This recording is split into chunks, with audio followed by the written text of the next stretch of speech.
réflexion sur la plasticité cérébrale. Je pense qu'avec le temps, il y a une dilution de la manière de concevoir, de percevoir les choses. Au départ, quand on est jeune, évidemment, on découvre le monde, les idées fusent, voilà, quand on regarde les bébés, les jeunes enfants qui apprennent à lire, à écrire, à parler, très rapidement évidemment, ça c'est pas nouveau, d'accord. Et puis, voilà, il y a aussi cette codification par rapport au cursus scolaire qui encadre et qui empêche l'épanouissement total, on va dire, en fait, qui va canaliser les ambitions et les envies. Et ça se continue tout au long de ce cursus, et puis à la sortie du bac, on va dire, après les 18 ans, c'est vrai que il y a une sorte de... On n'est plus sous ces règles qui nous entravent, on s'en libère. Et voilà, les voies peuvent être multiples, différentes, ça d'accord. Mais en tout cas, ce qu'il y a, c'est avant tout une dilution, c'est-à-dire que le temps accordé, la pression, fait qu'on peut éventuellement ne pas développer certaines compétences.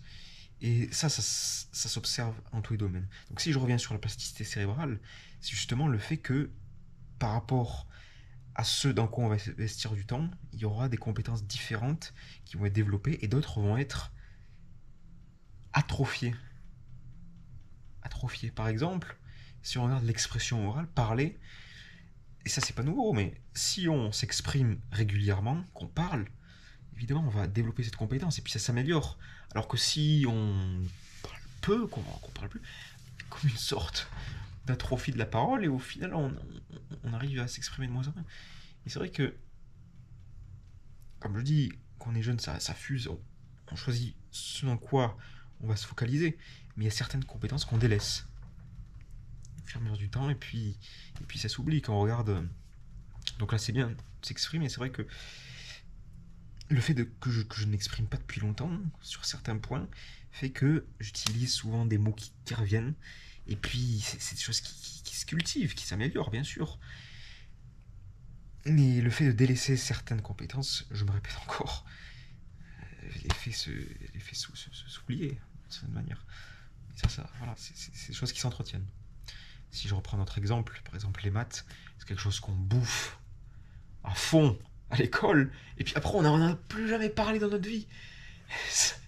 Ça, ou alors très peu, à part si on fait des études dans ce domaine, mais c'est vrai que les maths c'est quand même incroyable.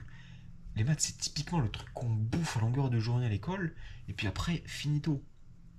Et ça c'est assez incroyable parce que du coup quand on est jeune comme ça, on dit ah oui toi t'es un matheux, toi t'es pas... Toi t'es un matheux, toi t'es pas un matheux. Le truc qui classifie quoi, ça c'est terrifiant de dire ça. Et puis le gars qui est considéré comme un matheux, il peut prendre confiance, ouais, et là il y a une gonflée de puissance, et puis on part dans ce domaine-là, et puis ça c'est une confiance qui est donnée, et c'est une situation donnée, parce que finalement c'est quelque chose qui est facile pour cette personne-là, c'est une situation dans laquelle il se trouve, c'est la situation de moindre effort. Donc ouais, là on va clore la réflexion sur la plasticité cérébrale, on va enchaîner sur celle que je suis en train de dire quoi là, le moindre effort. Et ça, je pense que, seconde réflexion, le moindre effort. Tiens, on va commencer sur notre réflexion. Réflexion donc sur le moindre effort. Chaque personne se dirige vers ceux qui demandent le moins d'énergie.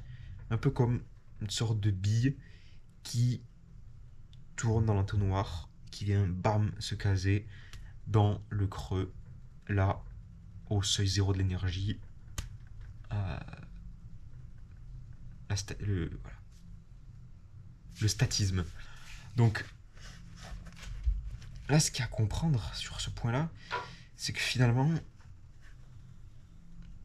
une personne pourra toujours dire, pour quelqu'un qui a fait des grandes choses, je sais pas, mais finalement pour elle, c'est quelque chose qui est dans la logique de son cheminement. Il n'y a pas d'exploit en fait. il n'y a pas de miracle, il y a juste des cheminements. Et on pourrait dire, ah ouais, toi, ce que tu fais, c'est extraordinaire, c'est incroyable. Mais en fait, non. C'est juste sa vie qui l'a mené là. Mais c'est une entreprise générale. Voilà, si quelqu'un a fait quelque chose qui semble être extraordinaire, c'est justement parce qu'on lui a permis de le considérer comme tel. C'est quelque chose qui est général. Il a gonflé son énergie par les ressources qui lui ont été offertes. Si quelqu'un fait, je sais pas moi, le tour de l'Angleterre à la nage par exemple, ça c'est un truc que j'ai vu sur internet d'un mec qui avait fait ça. Évidemment, c'est un truc de fou. Mais c'est un défi qui s'est lancé lui-même parce que ça trottait dans sa tête. Ça trottait dans sa tête et donc lui, il a mis en œuvre. Et puis voilà, il savait que après par la suite, les gens allaient être impressionnés, etc. Donc ça le nourrissait en fait. Cet espoir et cette envie de faire un gros effort qui soit reconnu par la suite, mais aussi comme une sorte d'apaisement personnel. C'est un défi qu'on se lance, un challenge.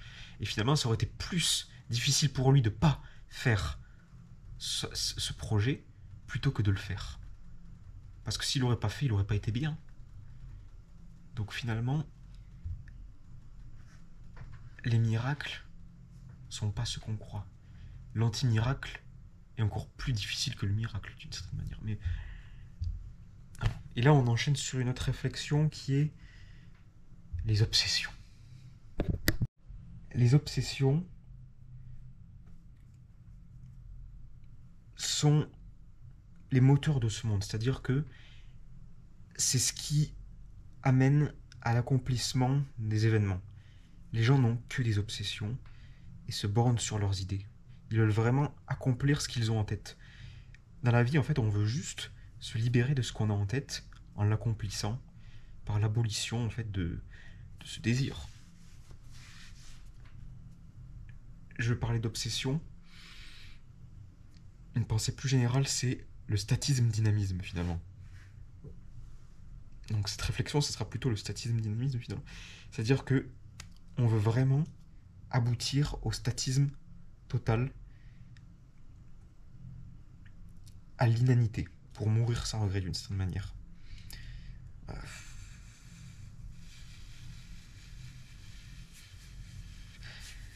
On va enchaîner plutôt sur cette pensée, se concentrer plutôt sur ce point-là. Donc oui, je disais la réflexion sur le statisme et le dynamisme.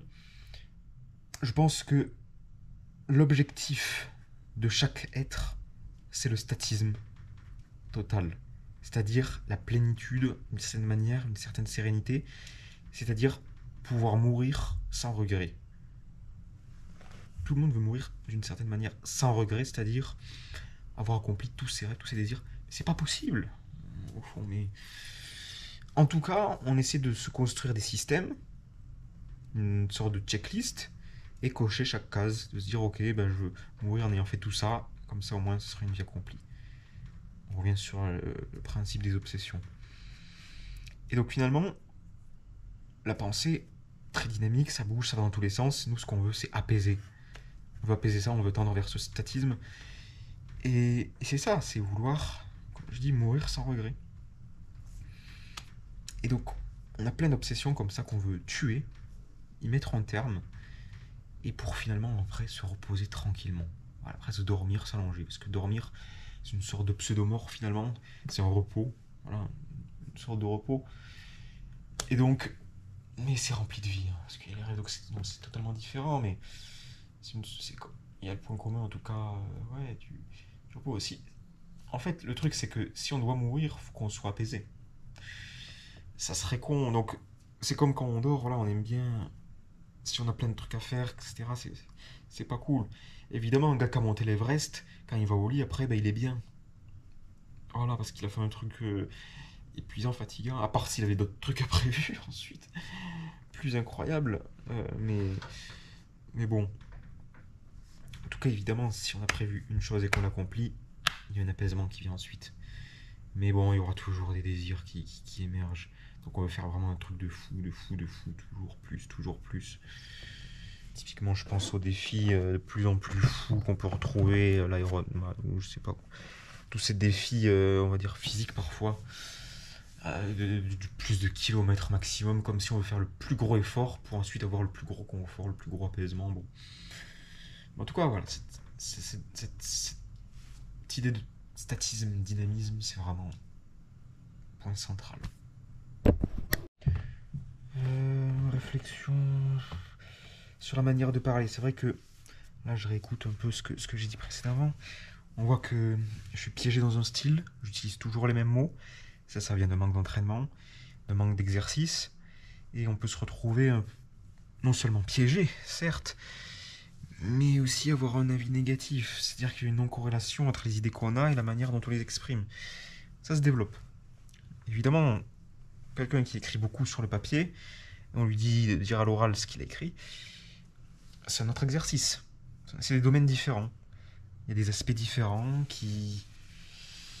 voilà, qui se travaillent, qui se développent. Et c'est encore une fois, les compétences spécifiques à un domaine donné, une thématique donnée. Donc c'est vrai que quand je m'écoute là, c'est pas terrible, mais c'est pas ce qui importe. Il faut pas se laisser abattre par les a priori, mais voilà, continuer dans cette idée. Là, je parle sans aucune thématique donnée, donc ça tourne en rond, mais voilà, c'est qu'un avis, un avis. Brève réflexion sur l'égarement de la pensée. Parfois, on peut se donner des lignes conductrices à suivre, des checklists, on va dire, une sorte de liste de courses, où on se donne des objectifs, des démarches à suivre, et là, des personnes interviennent et empêchent cet accomplissement, et c'est parfois même de nous redéfinir. Ça, c'est encore une fois le principe des chefs, des patrons, qui veulent qu'on agisse de telle manière, et au final, on perd de vue nos objectifs à cause de leurs directives, de leurs ordres, qui remettent en question, qui nous empêchent d'accomplir nos propres objectifs. Et ça, c'est parfois gênant parce que du coup, après, on perd de vue ce qu'on avait prévu. Et donc, on est dans le flou, dans le brouillard. Mais il ne faut pas se faire avoir.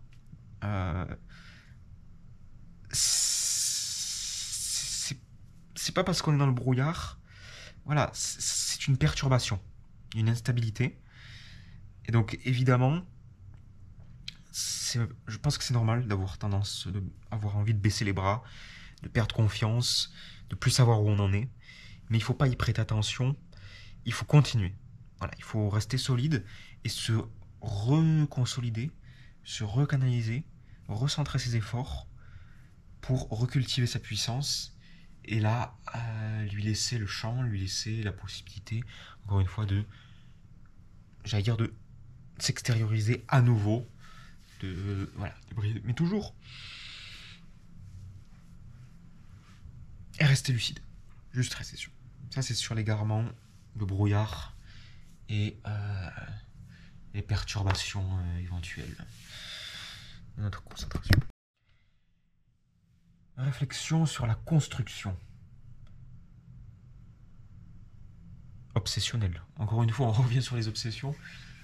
Mais je pense que chaque personne aussi a des supports solides sur lesquels se baser, des projets, mais avant tout, comme je dis, un support. C'est-à-dire des points centraux, des checkpoints, des points de sauvegarde.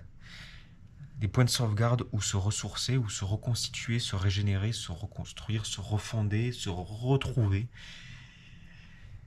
se relier avec soi-même, retrouver ses racines. Et ça, ce sont des répétitions, des points de repère, des phares dans la nuit. Et ça, c'est des points solides. Le premier qui vient et qui est commun avec beaucoup de personnes, le point le plus solide, c'est évidemment la famille.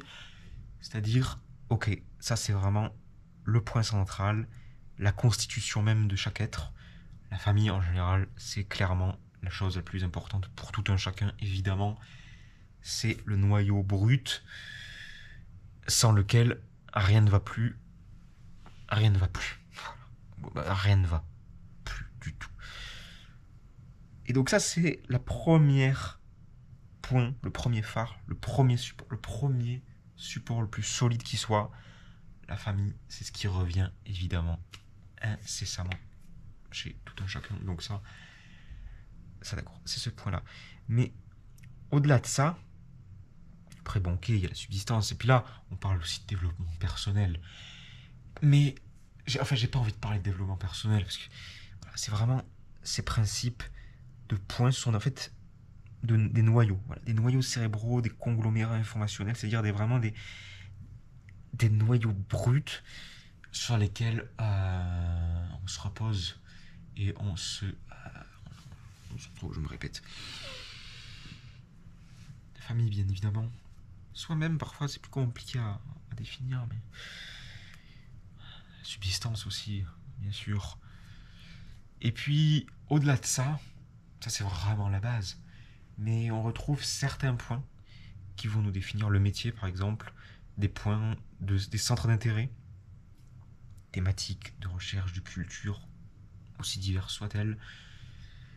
Par exemple, si on fait de la recherche, je sais pas moi, en histoire, et là, l'histoire, on y pense tous les jours, on le développe, et on fait pousser l'arbre avec toutes ses branches, et on va toujours plus dans le détail, plus dans la spécificité, et puis quand ça va plus, on retourne à la base, et on remonte, on retourne à la base, au tronc, et on remonte, on retourne, et ainsi de suite, et on consolide le support, et on se définit soi-même. Et donc ça, c'est vraiment ce principe de construction, c'est-à-dire que les gens se définissent toujours sur ce cycle de bâtisseur. On place des fondements, on construit, et on revient à la base, et on reconstruit. C'est pas qu'on reconstruit, c'est plutôt qu'on retourne, on va vite sur les supports, et puis on construit toujours dans le détail, toujours plus loin, et puis dès qu'on se perd, on retourne à la base, etc. Et on se définit. Et on peut se faire avoir, parce que finalement, qu'est-ce qu'on est ? On n'est rien d'autre que le bâtisseur, et on croit qu'on est notre œuvre, mais finalement, on est rien de tout ça. On n'est rien de tout ça. Et là, on enchaîne sur une autre idée de la vacuité de l'être. La réflexion donc sur la vacuité, le vide intérieur. Je pense que les gens sont creux, mais pas tout à fait. Mais grandement, quand même pas mal, mais pas tout à fait. C'est-à-dire que, évidemment, on baigne dans la culture, on est complètement influencé par notre monde, rien que dans notre manière de nous exprimer, le langage, la manière, voilà, les mouvements, les mots utilisés, les vêtements, enfin, nos influences, la manière de bouger, rien ne nous appartient. Ce n'est que du mimétisme, etc., etc. Et ça, voilà.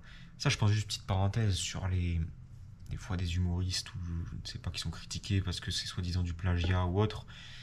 Moi, je considère plutôt que c'est des mauvais digérateurs, c'est-à-dire que voilà, ils passent trop brutalement de quelque chose qui était réalisé par quelqu'un à quelque chose qu'ils ont réalisé eux-mêmes mais qui ressemble trop. Mais on ferme la parenthèse parce que finalement tout n'est que plagiat. Ça, c'est pas nouveau aussi. Où est l'instinct de création ? C'est vrai quand voilà. Mais des fois, voilà, je pense c'est ça, l'instinct de création, c'est au bout d'un moment quand on a créé cette sorte de Frankenstein ou quelque chose de nouveau, une pensée émergente. Et c'est là qu'on peut parler de créativité, quelque chose de vraiment novateur, de puissant. Non, c'est vrai que ça se remarque. Ça se remarque. C'est rare, c'est puissant. Ce sont des choses qui se ressentent. Mais bon, je reviens sur mon idée. C'était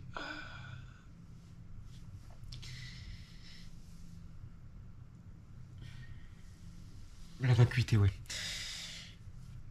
Donc, finalement, je voulais juste dire, on manipule beaucoup de concepts, mais au final, qu'est-ce qu'on est ?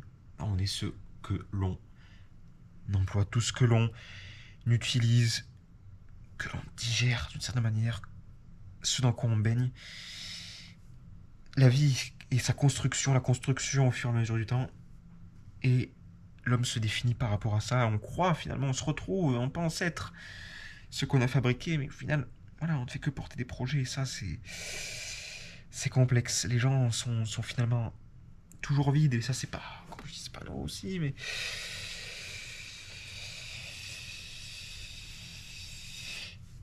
les chemins aussi sont très très multiples, très variés. Ça dépend de beaucoup de paramètres. Juste sur les choix de vie, petite pensée. Donc oui, réflexion sur les choix de vie. Tout le monde aurait pu être beaucoup de choses en fonction de sa situation, des situations dans lesquelles il s'est trouvé. Et on aurait pu être beaucoup de choses. Par exemple, juste le point des leaders, ou des gens qui vont suivre, ou qui vont se taire, ou qui vont être engageants, les meneurs de groupe, les bras droits, les bras gauches, les... tous les rôles qu'on peut jouer dans une horde, dans un groupe, dans une équipe. On aurait pu jouer tous ces rôles-là. Tous ces rôles-là. Un attaquant, un défenseur, un goal. Finalement, si le gars qui est attaquant l'aurait mis en goal dès le début, mais il n'aurait pas eu ses compétences d'attaquant. C'est la pratique qui joue. Et c'est la situation qui a fait ça. Et finalement, il s'est construit sur ce qu'il a fait, sur la pratique dans laquelle il s'est trouvé. Évidemment, c'est le rôle essayer de trouver les prédispositions personnelles, mais ça, voilà. Après, ça, c'est des départs, c'est des petits trucs, des petits déclics, mais au final, ce qui définit surtout ce que l'on est, c'est surtout la pratique, bien sûr. Mais... et voilà, c'est surtout la pratique. Donc finalement, on aurait pu se retrouver dans la situation d'un meneur et être un meneur. Se retrouver dans la situation de quelqu'un qui va suivre un projet et au final, on va suivre le projet. Il n'y a pas de vocation. La vocation, ça n'existe absolument pas. Il n'y a que des situations. D'ailleurs, ça, on va ouvrir un autre problème. Il n'y a que des vocations, pas des situations. Le lapsus. Non, il n'y a pas de vocation, que des situations. C'est-à-dire que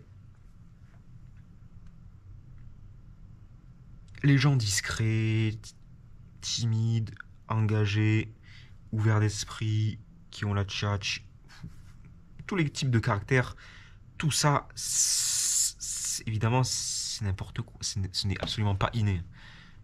Rien qui détermine ça. Ça, c'est que, comme je dis, une situation donnée, voilà. Il n'y a pas de types qui sont plus engagés, etc. Quelqu'un aurait pu être un grand tchatcheur dans une situation et où finalement, il ne l'a pas été. C'est les situations qui l'ont mis dans... Voilà. Par exemple, on prend un gars de 30 ans, on le met dans un groupe de 20 jeunes de 18 ans.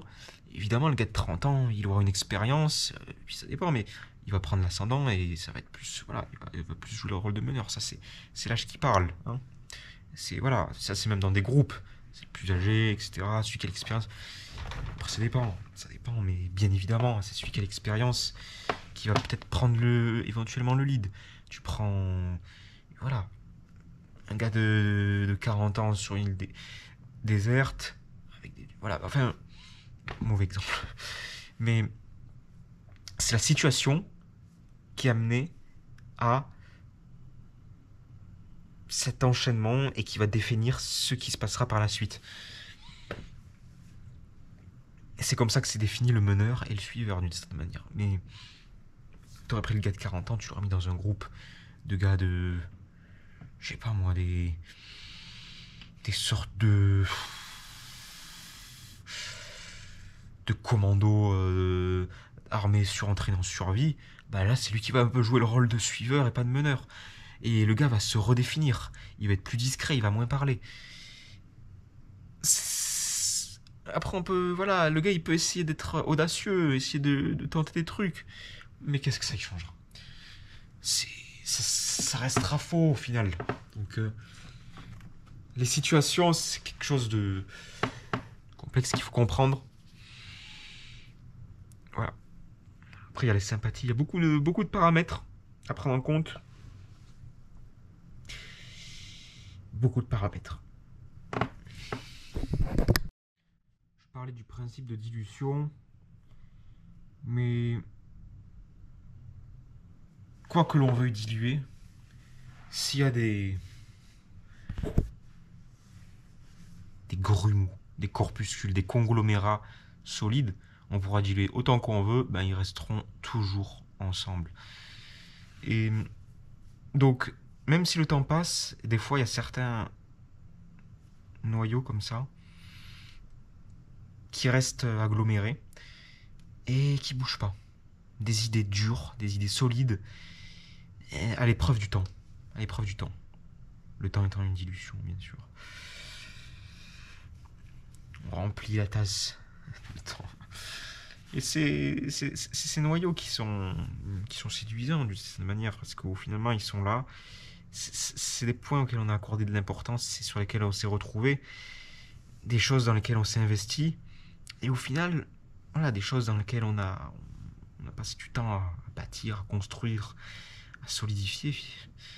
Et c'est là qu'on peut retrouver finalement ce qu'est la personne, c'est ce dans quoi elle s'est investie, ce qu'elle a développé, quelles compétences elle a mis à profit. C'est ces noyaux, ces corpuscules à l'épreuve du temps. Et même si on s'arrête pendant longtemps, ils resteront en place. Mais avec le temps, tout ça, bon, ça j'aime pas trop, hein, les Ferré. Mais parce qu'au final, personne n'a vécu 1000 ans. Et pas de métaphore, pas de métaphore. Mais en tout cas, à l'échelle d'une vie, ces noyaux sont vraiment, ouais, respectables à prendre en compte. Ont du sens. Ont du sens. Vraiment quelque chose. Ça veut dire quelque chose. C'est pas des choses anodines. Réflexion sur la culture. Un noyau. La culture est extrêmement vaste. C'est toutes les marques, traces que l'homme a laissé ici. Donc, s'opposant, on peut dire, à la nature. Mais ça, encore une fois, le gradient à nature, culture, de la culture qui le relèverait finalement de nature, parce que nous-mêmes, on fait partie de la nature. Bon. Comme je dis, c'est une manière de s'exprimer, juste pour s'y retrouver un peu. Oui, bien sûr, la culture naît de la nature, évidemment. On n'est pas sorti de je sais pas où. On vient évidemment de ce monde. D'accord, mais c'est juste pour s'y retrouver un peu la patte de l'homme, hein, la culture. Et elle est multiple. Moi, c'est vrai que comment je la catégorise, cette culture, en plusieurs points. J'essaie de le faire un peu de manière chronologique. Le premier point pour moi, sa culture primitive, c'est la technique, l'ingénierie, faire du feu, construire, trouver des solutions à des problèmes. Donc, tout ce qui est abri, tout ce qui est un peu survie. La technique, dans laquelle on peut aussi retrouver la chasse, la pêche, l'agriculture, des manières de subvenir, d'assouvir ses besoins, voilà, de permettre sa subsistance. La technique, faire du feu, etc. C'est la culture primitive. Donc finalement, la technique, bon, je la définis comme étant la culture permettant de subvenir à ses besoins vitaux, respirer, boire, manger, etc. Boire, manger plutôt. Et se protéger du froid, de l'extérieur, du danger, etc. Bon. Technique, culture primitive. Deuxième, l'art. Alors, d'abord, l'artisanat. Ici, ce sera plus tout ce qui est annexe, des dérives, c'est-à-dire des objets utiles à la chaîne, en grand nombre, des armes, on en fait plusieurs, la poterie, on en fait plusieurs, c'est des choses utiles qui sont faites à la chaîne. Ça se rapproche de la technique, c'est finalement assez lié, c'est essayer de rapprocher entre les deux. Et là, la dérive ici avec l'art, inutile. Moi, je le considère ici comme, en tout cas, qui ne répond pas évidemment pas à un besoin de subsistance, mais c'est pas forcément inutile. On peut pas dire ça. Ici, c'est un nouveau besoin de créativité, de se retrouver, d'identité aussi. Mais l'art qui s'étend donc avec l'architecture, la sculpture, la peinture qui se développe ensuite, hein. Tout ce qui est pictural en fait. Peinture, le dessin, tout ce qui est littérature, l'écrit, tout ce qui est... Qu'est-ce que j'ai pas dit? Le chant. J'ai dit ça? La chanson, la musique plutôt. Sixième, on va dire la danse, les arts du spectacle. Septième art, le cinéma. Ouais.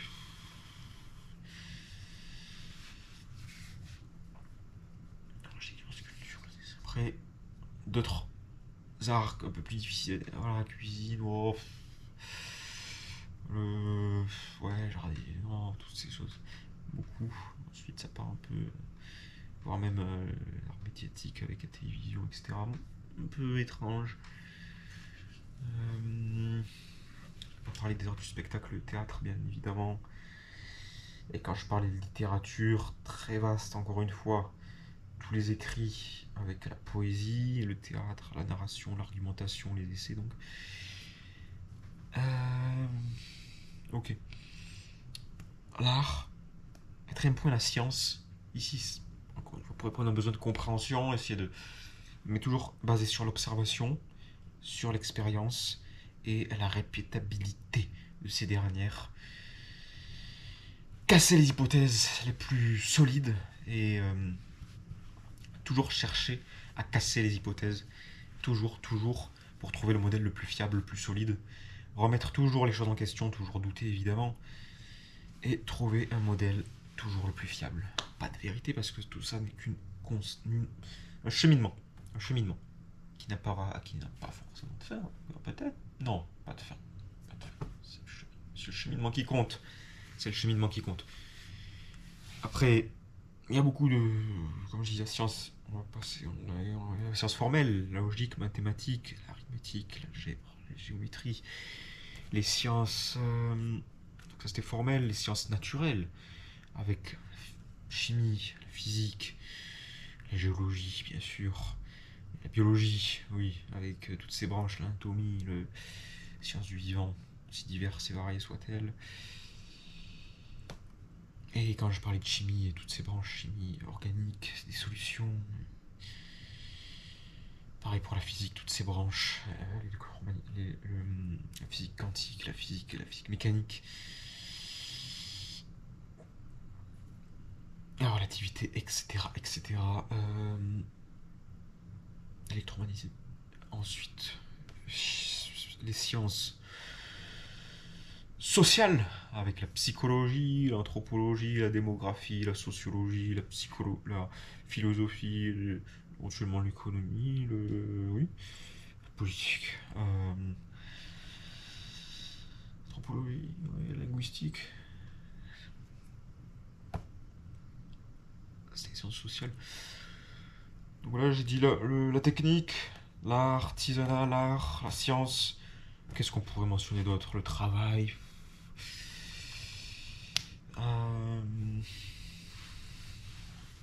Ça, c'est la manière dont je classifie la culture et les traces qu'elle peut avoir.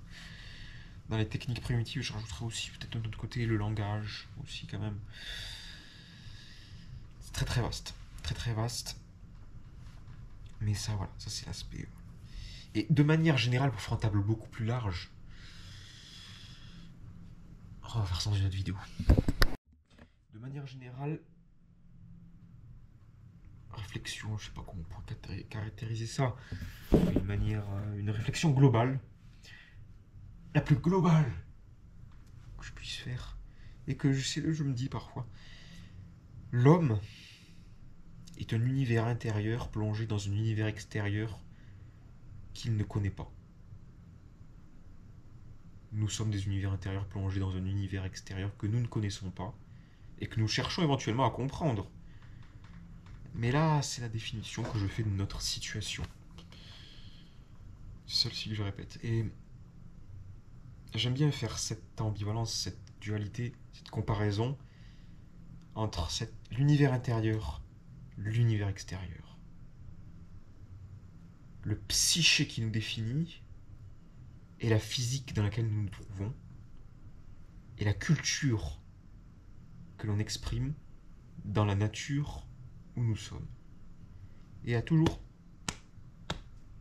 cette dualité-là qu'on retrouve, mais c'est pas vraiment une dualité, c'est seulement une manière de se repérer, de se retrouver, parce que tout n'est que gradient, bien évidemment. Mais il y a quand même, c'est pas une scission, mais c'est plutôt une visualisation de cette séparation qui est toujours liée tout de même. Une séparation connective. Toujours cette ambivalence, cette ambiguïté dans laquelle on se trouve quand même. On est dans un monde et pourtant on arrive quand même à se différencier. C'est ça la grande énigme. Et pourtant, c'est bien tangible, c'est bien réel. Et c'est comme ça. On est là et on se pose des questions.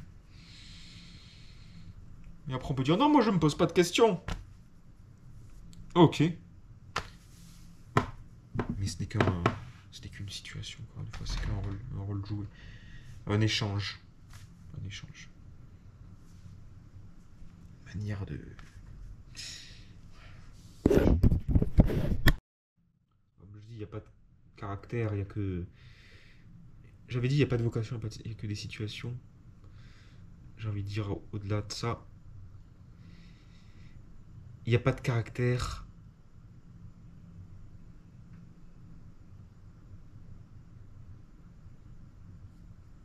Il n'y a que des situations.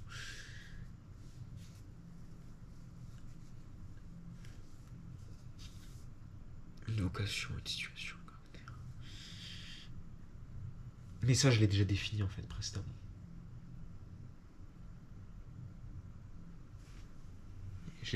Ça, je l'avais déjà expliqué.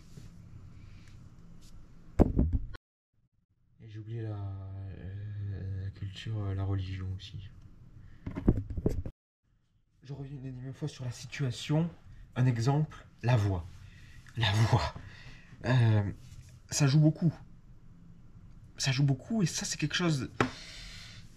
Ce mystère, c'est... Quelle est notre voix?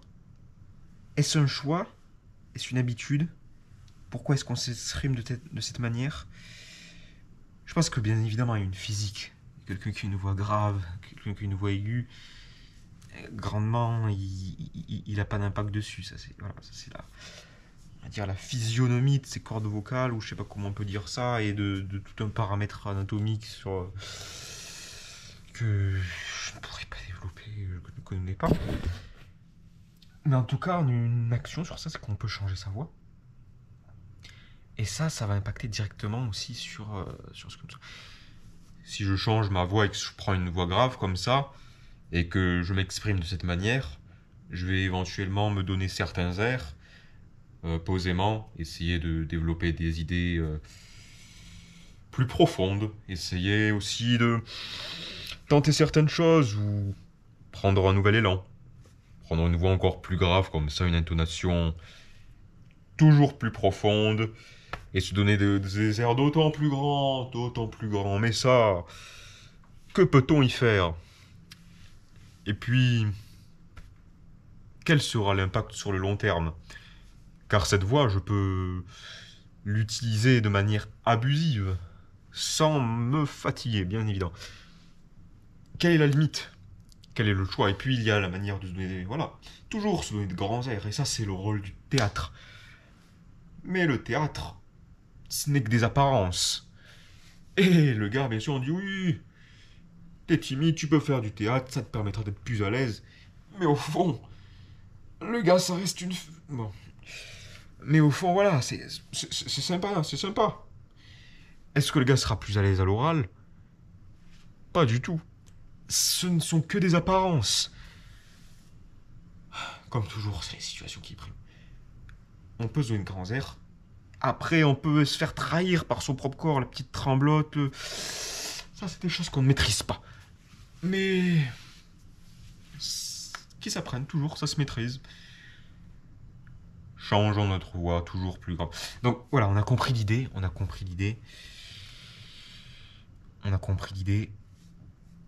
Et je pense que ça, c'est un exemple parmi tant d'autres. C'est un exemple parmi tant d'autres.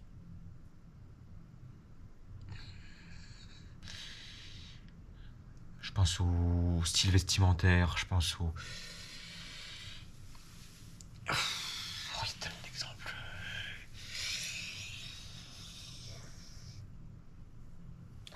J'avais pas qui me viennent.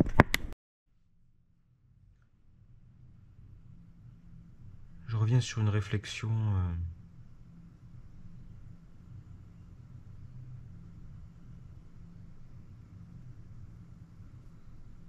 que je répète souvent, c'est la transparence par rapport aux choses, toujours ne pas prendre parti. Rester léger, prendre du recul par rapport à ce qui est dit pour développer son esprit critique, sa lucidité éventuellement, et pas suivre bêtement au risque de focaliser sa colère sur un groupe, créer des boucs émissaires, faire du mal, puis libérer la colère qu'on a contre soi, et la rediriger contre des gens qui n'ont rien demandé, par exemple. C'est le principe du martyr, d'être le seul responsable de ce que l'on fait, de là où nous sommes. On est seul responsable, évidemment.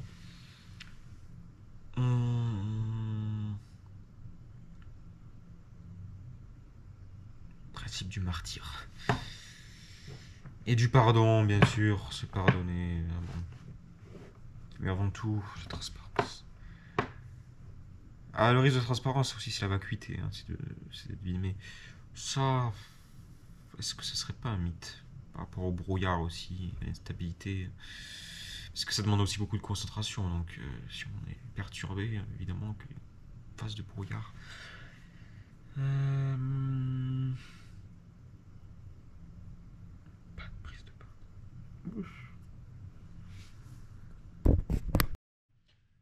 Ce qui n'a rien à voir avec la... Enfin, ouais.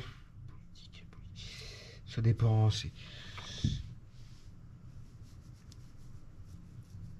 Il n'y a pas... Faut dire, politique... Ouais, juste la politique, c'est un détail. C'est quelque chose auquel il ne faut pas accorder beaucoup d'importance. Et ça focalise l'attention, je dirais, des esprits faibles. C'est-à-dire ceux qui vont accorder du crédit. Ou alors, pas forcément des esprits faibles, mais des gens qui aiment bien, on va dire, le clash, la polémique, les trucs croustillants. Ils sont juste intéressés par les personnalités, quoi. C'est un peu comme à l'époque, le paysan qui, qui adore les potins, quoi, du roi, de la reine. Ah oui, le roi, il a fait ça, il s'est fait... Il a trompé sa femme, sa femme, elle a trompé son mari, bon. À l'époque, peut-être que ça faisait jaser, je sais pas. Mais ça, c'est le genre de truc. Voilà, c'est la lumière dans la nuit qui attire les petites bestioles. C'est pas la politique qui transforme les choses, c'est les gens. C'est pourtant. Et évidemment, les gens sont dans des situations données, et ça, ils peuvent plus ou moins quelque chose, mais on est tous dans la machine. Et la politique n'est qu'un détail. Détail. Ce qui changera, c'est l'entreprise personnelle. Oui, mais c'est... Quand je dis entreprise personnelle, c'est vraiment personnel, quoi. Là, c'est le gars insolent qui prend des risques, qui va à contre-courant, qui essaie de casser les codes, transformer, proposer des choses, pas forcément influencer. Et ne pas avoir l'ego de croire qu'on va déteindre sur quelqu'un par ses actions. C'est avant tout le respect. Hein, avant tout le respect. Chacun est doué d'une puissance immense. Il n'y a pas de personne plus faible, plus ou moins faible que d'autres. Comme je le dis, il n'y a que des situations. Tout le monde aurait pu être n'importe. Tout le monde aurait pu être n'importe quoi. C'est qu'une question de... Le hasard... Oh non. C'est pas... c'est une manière de s'exprimer. C'est une question de cheminement, tout simplement. et de beaucoup de paramètres, comme toujours, qui nous ont amené à une situation donnée. Donc je reviens sur la politique. Ce n'est qu'un détail. Ce qui compte, c'est ce qu'on fait de sa vie, ses projets, ses objectifs, ce qu'on met en œuvre, ses accomplissements, ses projets, ce qui nous intéresse, ce dans quoi on investit du temps. Et la politique, c'est quelque chose qui doit se faire rapidement. Voilà. Après, les vermines qui rigolent ou qui trouvent plaisir à dire oh, t'as voté pour un tel ou un tel, ah ben maintenant, va falloir assumer. Oh, c'est mal. Oh, c'est ci, oh, c'est ça. Oh, t'aurais pas dû faire ci, t'aurais pas dû faire ça. Mais qu'est-ce qu'on s'en fout? Ça n'a aucune importance. Ça n'a aucune importance. Quelqu'un vote ou qui ne vote pas, on s'en fout, ça n'a. Alors, ouais, quand il vote, c'est vrai qu'il prend parti. Ça, d'accord. Ça, d'accord. Il faut peut-être. C'est pas qu'il faut assumer. C'est que, après, ça pèse sur la conscience de l'individu en lui-même. Ça, voilà. Qu'on vote pas, on s'en fout. Ça, c'est une affaire de la personne. Mais après, voilà, les gars qui vont perdre du temps à dire oh, faire ci, faire ça, ça n'a pas d'importance. Vraiment, c'est de la perte de temps. C'est de la perte de temps, il faut essayer de.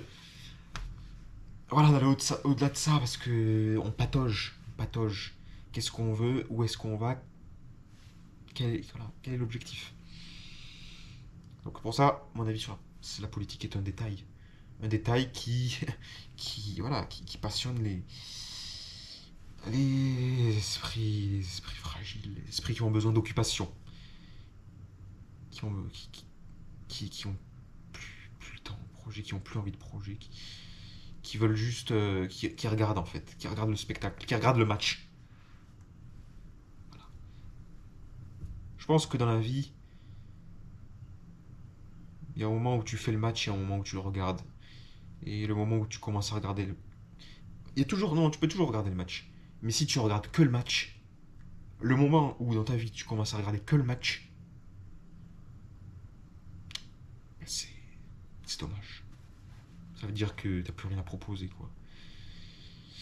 Après, c'est. Chaque personne.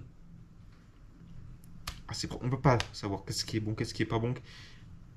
C'est pas que c'est dommage, c'est qu'après il faut peut-être creuser, voir. C'est des choses peut-être aussi que je perçois pas forcément directement. En tout cas, voilà, gros bilan. Je vous dis qu'il n'est qu'un détail. Ouais, donc, ouais. Au-delà de la politique, il y a les politiciens, et ça, c'est des gens plus ou moins respectables. Donc, c'est des gens comme nous. Après, faut pas être dupe. Derrière, il y a le théâtre. Il faut se rendre compte, mais surtout une manière de procéder. Des gens qui font de leur mieux.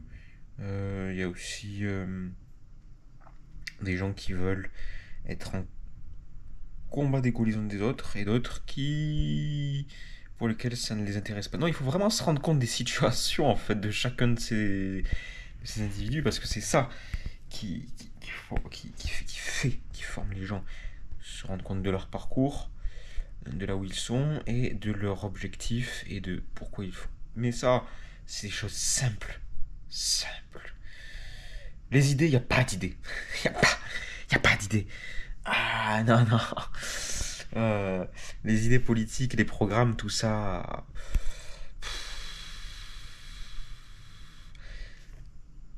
Ça n'a aucune importance. Ce qui compte, c'est le programme de notre vie, ce qu'on a prévu pour. Voilà, ce qu'on veut mettre en œuvre. Partager le projet d'une personne, bon.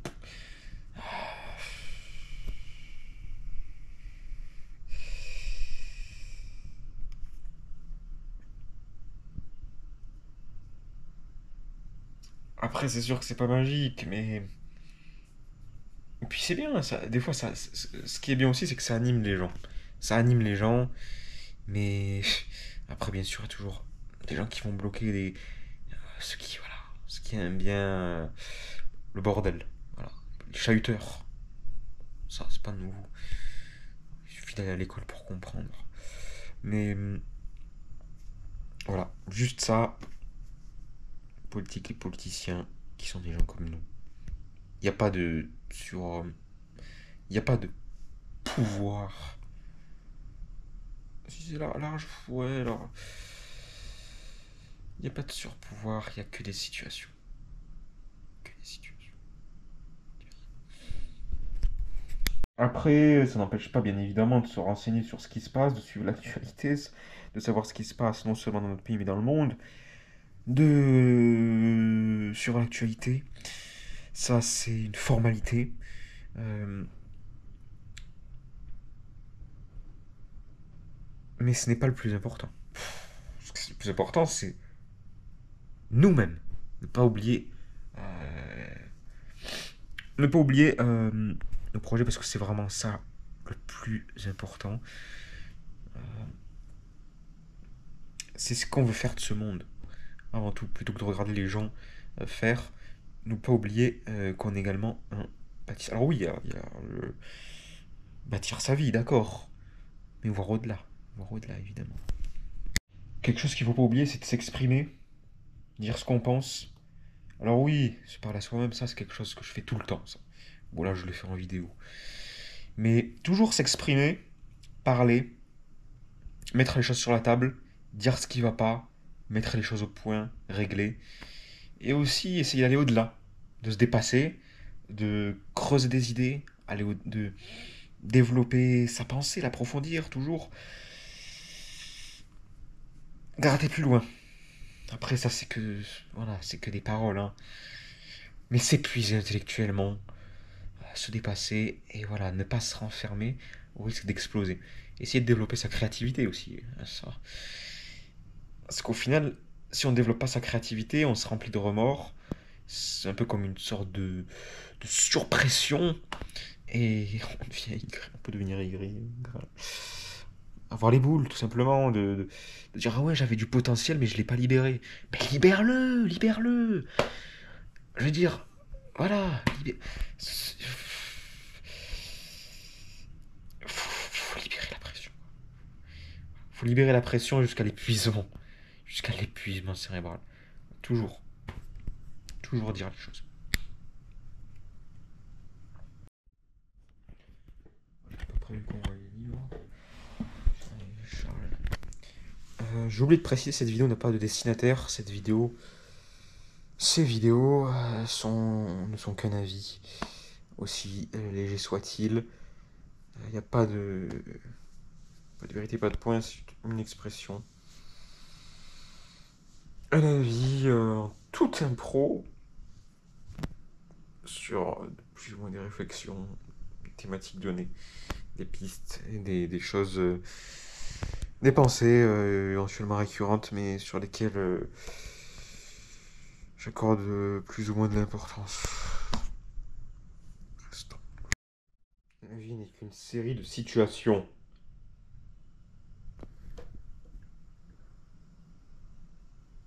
On va se taire à certains moments, écrire à certains autres. Écrire. Écrire. Waouh, la fatigue. Ah, après, j'ai pas non plus envie d'accorder de l'importance à la syntaxe brute des mots. Toujours rester libre, soft, léger. Je suis pas le gars rigide. Moi, je garde toujours du recul sur les mots et les choses. Et peut toujours inventer des mots si on a une maîtrise, bien évidemment. Enfin, même on s'en fout, quoi. Oui, la langue se transforme, alors oui, respecter, etc. D'accord, d'accord. Mais en fait, ça, on n'a pas d'attraction. Si quelqu'un il parle pas bien français, il écrit mal, eh ben, c'est pas vraiment de sa faute, on n'y peut rien. Hein. On n'y peut rien, ça. Parce qu'il a pas développé la compétence. Alors oui, après, il y a l'école pour ça, bien évidemment. Bien évidemment. Comment est-ce qu'on peut sensibiliser les gens? Mais le sensible, c'est quelque chose de personnel. Ça, c'est quelque chose qui s'inscrit et puis le gars fait son cheminement vers ce qui l'intéresse. On peut pas forcer les gens à bouffer ce qu'ils aiment pas, même si on peut essayer d'introduire ce respect-là, parce que c'est pas une question d'aimer ou de pas aimer, c'est une question de respecter ou pas respecter, mais ça aussi, ça peut être éventuellement éventuellement,